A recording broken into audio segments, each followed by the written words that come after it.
بھائی قابل قدر معزز سامعین، آپ کے سامنے اللہ رب العزت کے مقدس اور بابرکت کلام قرآن مجید فرقان حمید سورہ حامیم المومن کی چند آیتیں تلاوت کی گئی ہیں، جس میں رب کائنات نے اپنی مخلوق میں سے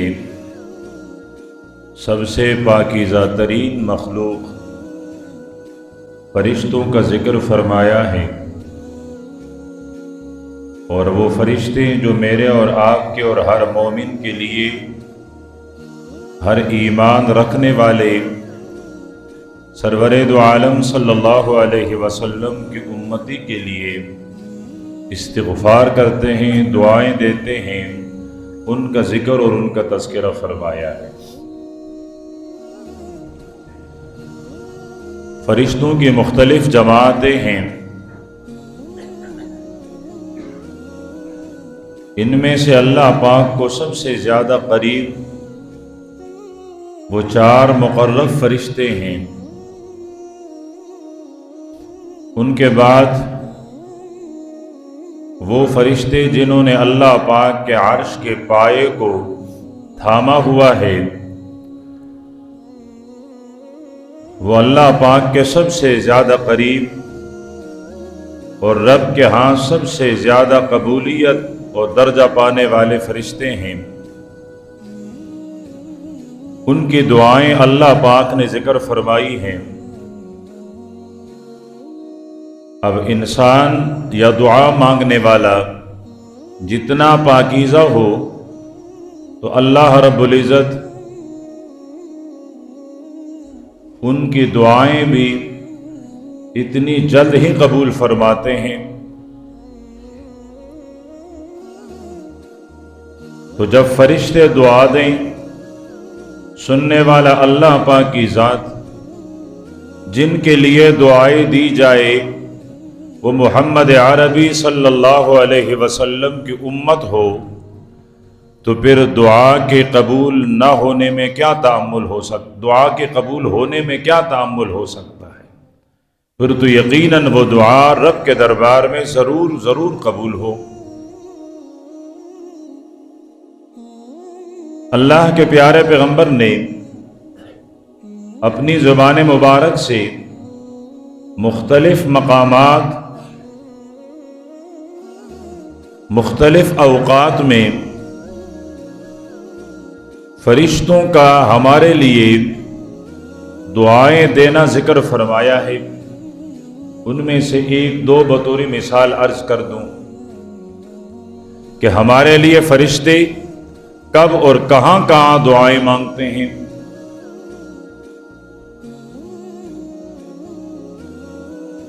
ان میں سے پہلا مقام جہاں فرشتے میرے اور آپ کے لیے دعا مانگے، فرمایا کہ جب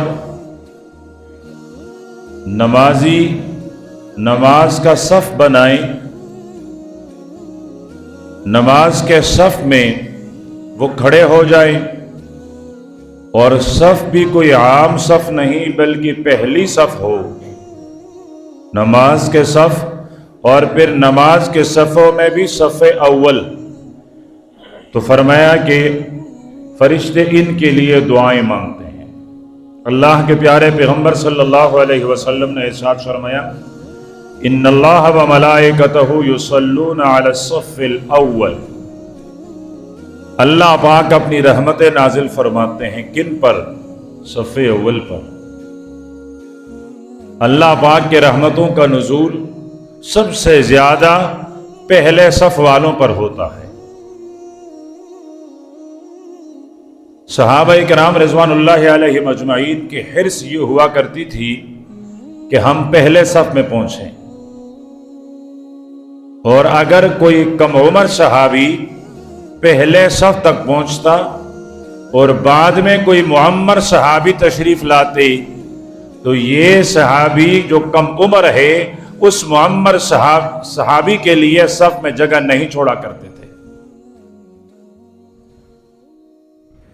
ادب جن کو اللہ کے پیارے پیغمبر نے سمجھایا ہے، لیکن یہاں حرص یہ ہوا کرتی تھی کہ میں اس معمر صحابی سے زیادہ رب کی رحمتوں کا مستحق ہوں، اس کی عمر زیادہ ہے، اس پر تو رب ویسے بھی مہربان ہیں، لیکن میرے اوپر اللہ پاک کی رحمتوں کا نزول ہو، میرے اوپر اللہ پاک کی رحمتیں نازل ہوں۔ دوسرے نمبر پر ارشاد فرمایا کہ فرشتے ان کے لیے دعا دیتے ہیں، استغفار کرتے ہیں۔ جو پہلے صف میں آتے ہیں، پہلے صف میں کھڑے ہوتے ہیں، تو ان کے لیے فرشتے دعا دیتے ہیں۔ دوسرے نمبر پر عام صف میں کھڑے ہوں لیکن ان کے صفیں سیدھی ہو تو فرشتے ان کے لیے بھی دعائیں دیتے ہیں کہ جو کسی بھی صف میں ہو لیکن صف میں وہ سیدھے کھڑے ہوں، انہوں نے صف سیدھا رکھا ہوا ہو۔ اللہ کے پیارے پیغمبر نماز کے صفوں کو ایک خاص اہمیت کے ساتھ، اہتمام کے ساتھ سیدھا فرمایا کرتے تھے۔ نیزہ لے کر آپ صفوں کے درمیان چکر لگاتے ہوئے کسی کو فرماتے پیچھے ہو جاؤ، کسی کو فرماتے آگے ہو جاؤ، اس طرح آپ صفیں سیدھی فرمایا کرتے تھے۔ اب ہمارے ہاں جو چیزیں دن بدن ختم ہو رہی ہیں، ہماری توجہ ان کی طرف کم ہوتی جا رہی ہیں، ان میں سے ایک صفوں کا سیدھا ہونا بھی ہے۔ صف کیسے بنایا جاتا ہے، کہاں سے بنایا جاتا ہے، یہ کوئی اہتمام نہیں ہوتا۔ دوسرے صف میں، تیسرے صف میں، 10ویں صف میں، جہاں بھی جگہ مل گیا، جس کونے میں جگہ مل گیا وہاں کھڑے ہو جاتے ہیں۔ اور پھر عجیب ہم سائیڈوں سے صف بناتے ہیں، جبکہ ادب یہ ہے کہ درمیان سے صف بنوا دی جائے۔ اور پھر صف میں کچھ آگے ہیں، کچھ پیچھے ہیں، کچھ ٹیڑھا ہے، اس کے اہتمام بھی نہیں کیا جاتا ہے کہ صفیں سیدھی ہو جائے۔ اللہ رب العزت دو صفوں کو دیکھ کر مسکراتے ہیں۔ اب اللہ پاک کیسے مسکراتے ہیں؟ جیسے اس کی ذات کے ساتھ مناسب ہے۔ ایک نماز کے صف جب صف سیدھی ہو، اور ایک میدان جہاد کے صف جب صف وہاں اور وہاں کی صفیں سیدھی ہوتی ہیں۔ یہ جو ٹھیڑے صف ہیں یہ ہمیشہ نماز میں ہوتی ہے، ورنہ وہاں کا صف سیدھا ہوتا ہے۔ اور وہ کیوں سیدھا ہوتا ہے؟ وہ اگلے کو سیدھا کرتا ہے۔ اگلے کو سیدھا کرنے کے لیے ان کی صفیں ہمیشہ سیدھی ہوتی ہے، لیکن نماز کا صف وہ ہم ہمیشہ ٹیڑھی پیڑھی بناتے ہیں۔ تو اس کا اہتمام کہ اللہ پاک تمام صفوں پر، فرشتے تمام صف والوں کے لیے اور خصوصیت کے ساتھ صف اول کے لیے دعا مانگتے ہیں۔ دوسرے نمبر پر ارشاد فرمایا، جب کوئی نمازی نماز پڑھ کر فارغ ہو جائیں، کوئی ضروری کام نہیں ہے، وہ اپنی جگہ بیٹھ کر قرآن پاک کی تلاوت کرتا ہے، اللہ پاک کی حمد و ثنا اور تعریف بیان کرتا ہے، سبحان اللہ، الحمدللہ، اللہ اکبر، لا الہ الا اللہ، لا حول ولا قوت الا باللہ، یہ عظیم کلمات اپنی زبان پہ لا کر اللہ کا ذکر کر رہا ہوتا ہے۔ فرمائے جب تک یہ اللہ کے ذکر میں ہیں تب تک فرشتے اس کے لیے دعا کرتے ہیں۔ نماز کے بعد جب نماز ہو جائیں، لوگ چلے جائیں اور اس کو معلوم ہے کہ مجھے دوستوں کے پاس بیٹھنا ہے، مجھے گلی کے فٹ پاتھ پر بیٹھنا ہے، میرا کوئی کام نہیں، اس سے اچھا یہ ہے کہ اسی صف میں بیٹھ کر، اسی مسجد میں بیٹھ کر میں اللہ کا ذکر کروں۔ فرمائے جتنی دیر تک یہ بیٹھا رہتا ہے، ایک تو اللہ پاک کی طرف سے رحمتوں کا نزول ہوتا ہے، اور اس کے علاوہ فرشتے اس کے لیے دعا دیتے ہیں۔ اور فرشتے کی دعا، اللہم اغفر لہ، اے اللہ اس بیٹھنے والے کی بخشش کر دے۔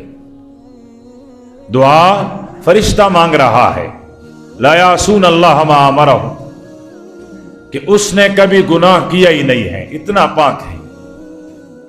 وہ اپنی معصوم زبان سے میں اور آپ گناہگاروں کے لیے مغفرت کی، بخشش کی دعا مانگ رہا ہوتا ہے۔ اور دوسرے نمبر پر فرمائے اللہم ارحمہ، اے اللہ آپ کے اس بندے پر جس نے نماز پڑھنے کے بعد مسجد کو اپنا مسکن بنا دیا، ٹھکانہ بنا دیا، جو بیٹا ہوا ہے تیرے رحمتوں کے انتظار میں ہیں، اے اللہ اس پر اپنی رحمت نازل فرما۔ تو فرشتے اس انسان کے لیے جو نماز سے فارغ ہو کر پھر عبادت میں مصروف ہوں، باتوں میں مصروف ہوں، تو اس کے لیے نہیں۔ ہم نماز کے بعد بیٹھتے ہیں لیکن اپنے جرگوں کے لیے، اپنے مشوروں کے لیے، اپنے باتوں کے لیے، اپنے آپ کو مصروف کرنے کے لیے۔ اب رمضان کا مہینہ آئے گا، پھر ہمیں مسجد بڑی شدت سے یاد آئے گی۔ فجر کی نماز پڑھنے کے بعد آرام سے سو جائیں گے، ظہر کی بعد سو جائیں گے۔ یہ کوئی نہ سونے کی جگہ ہے، یہ شہنشاہ بادشاہوں کے بادشاہ کا محل ہے۔ صحابہ کرام، اللہ پاک کے ولی مسجد میں آتے تو چہرے زرد ہو جایا کرتے تھے۔ وہ عظیم ہستی جس نے خیبر کے وادیوں میں پے در پہ قلعوں کو فتح کیا، بڑے بڑے پہلوانوں کو، ان کی غرور کو، ان کے تکبر کو خاک میں ملایا، لیکن جب اذان شروع ہو جاتی چہرہ مبارک بالکل زرد ہو جاتا، اور جب مسجد میں آتے تو کب کبھی طاری ہو جاتی۔ پوچھنے والے نے پوچھا، داماد پیغمبر، خلیفہ راشد، فاتح خیبر، آپ کی جرأت اور آپ کی شجاعت کی تو مثال دی جاتی ہے، لیکن اذان کے بعد آپ کا رنگ پیلا پڑ جاتا ہے، مسجد میں آ کر آپ پر کب کبھی طاری ہو جاتا ہے، لرزہ طاری ہو جاتا ہے، اتنے بہادر ہو کر بھی آپ ڈر جاتے ہیں۔ فرمایا کیوں نہ ڈروں، کیوں نہ ڈروں، یہ کوئی عام جگہ نہیں ہے، یہ شہنشاہ کا دربار ہے، یہ مالک الملک کا دربار ہے۔ تو میں نے عرض کیا کہ بہت ساری چیزیں جو دن بدن اس میں کمزوری آتی ہیں، ان میں سے ایک مسجد کا احترام بھی ہے۔ ہم مسجد کو بھی اپنی گھر کی طرح سمجھتے ہیں، اپنے حویلی کی طرح، اپنی بیٹھک کی طرح، اپنے حجرے کی طرح سمجھتے ہیں۔ کلا وحاشا، میرے اور آپ کے گھر اور محل میں اور رب کے اس درگاہ میں زمین و آسمان اس سے بھی بڑھ کر کا فاصلہ ہے۔ یہاں احترام کے ساتھ، تعظیم کے ساتھ، یہاں آنے والا اپنی زندگی بھر کے گناہوں کے استغفار اور بخشش کے لیے یہاں آتا ہے۔ وہ آتا ہے تو گناہ کی گٹھڑیاں لاد کے لاتا ہے، لیکن جاتے ہوئے سب کچھ کا صفایا کر کے جاتا ہے۔ تو مسجد کو احترام دیں۔ حضرت عمر رضی اللہ تعالیٰ عنہ نے دیکھا، دو آدمی ہیں، مسجد نبوی کے کسی کونے میں بیٹھ کر آپس میں باتیں کر رہے ہیں۔ انہوں نے کنکری اٹھائی، یوں اس طرح پکڑ کر کے پھینکی، کنکری ان کے قریب پڑی، اشارہ کیا، وہ قریب آئے۔ حضرت عمر نے پوچھا کون ہو؟ پتہ چلا نا کہ مدینے کے باسی نہیں ہیں، ورنہ حضرت عمر جانتے پہچانتے۔ انہوں نے کہا کہ ہم فلان جگہ سے آئے ہیں، مہمان ہیں۔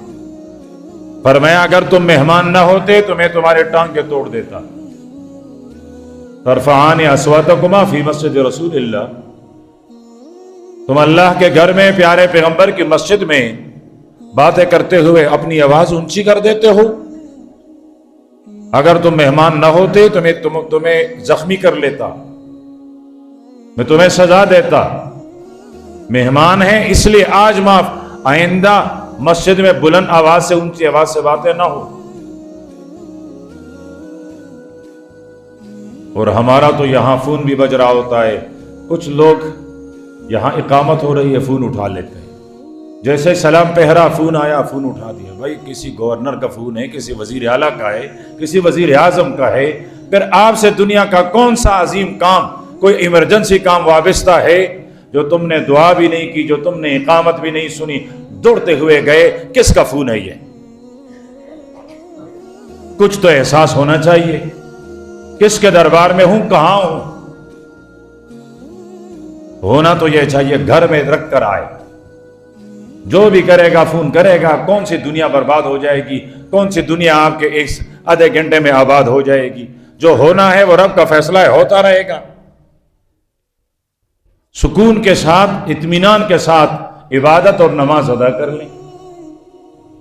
تو ارشاد فرمایا اللہ کے پیارے پیغمبر نے کہ جب تک ایک آدمی نماز سے فارغ ہو کر اپنی جگہ بیٹھا رہے، فرمایا اللہ پاک اس پر اپنی رحمتوں کا نزول فرماتے ہیں۔ تیسرے نمبر پر، اور یہ آخری بات عرض کر کے میں ختم کرتا ہوں، حضرت علی رضی اللہ تعالیٰ عنہ فرماتے ہیں، حضرت علی یاد آئے اور کہاں یاد آئے، حضرت علی رضی اللہ تعالیٰ عنہ فرماتے ہیں جب کوئی آدمی صبح کسی مسلمان کی بیمار پرسی کے لیے جاتا ہے تو 1 2 10 20 100 نہیں، فرمایا کہ 70,000 ملک، فرمایا کہ 70,000 فرشتے اس کے لیے استغفار کرتے ہیں۔ 70,000 فرشتے، 70,000 فرشتے استغفار کرتے ہیں۔ اور یہ 70,000 فرشتے استغفار ایک آدھا گھنٹے کے لیے نہیں، شام تک پورا دن، حالانکہ اس نے کسی بیمار کی بیمار پرسی 10 منٹ کی ہے، آدھا گھنٹہ کیا ہے، تھوڑی دیر کی ہے، لیکن صبح سے لے کر شام تک فرشتے اس بیمار پرسی کرنے والے کے لیے بخشش کی دعا مانگتے ہیں۔ اور اگر یہ شام کو چلا جائے تو صبح تک پوری رات یہ سو رہا ہوتا ہے اور فرشتے اس کے لیے استغفار کی دعا کرتے ہیں۔ یہ تو 70,000 فرشتوں کی دعا، یہ بھی بہت بڑی بشارت، بہت بڑی خوشخبری۔ ایک اور بھی سنیں، اللہ کے پیارے پیغمبر نے ارشاد فرمایا جب تک کوئی آدمی بیمار کی بیمار پرسی میں بیٹھا ہوا ہوتا ہے، فرمایا یوں سمجھ لو کہ وہ ایک باغیچے میں اور جنت کے باغیچے میں ہے۔ بظاہر تو یہ اس کے گھر میں، اس کے کمرے میں، اس کے صحن میں، اس کے بیٹھک میں بیٹھا ہوا ہے، لیکن حقیقت میں یہ جنت کے باغ میں بیٹھا ہوا ہوتا ہے، جتنی دیر اس کے ساتھ بیٹھا رہے۔ تو یہ 3 مقامات ہو گئے، 3 اوقات ہو گئے جہاں فرشتے میرے اور آپ کے لیے استغفار کرتے ہیں، بخشش کی دعا کرتے ہیں۔ اور بھی احادیث میں بہت سارے ہیں، جو بقیہ ہیں 2-4 آئندہ نشستیں ہیں، آئندہ جمعے میں اگر زندگی ملی تو عرض کر دی جائے گی۔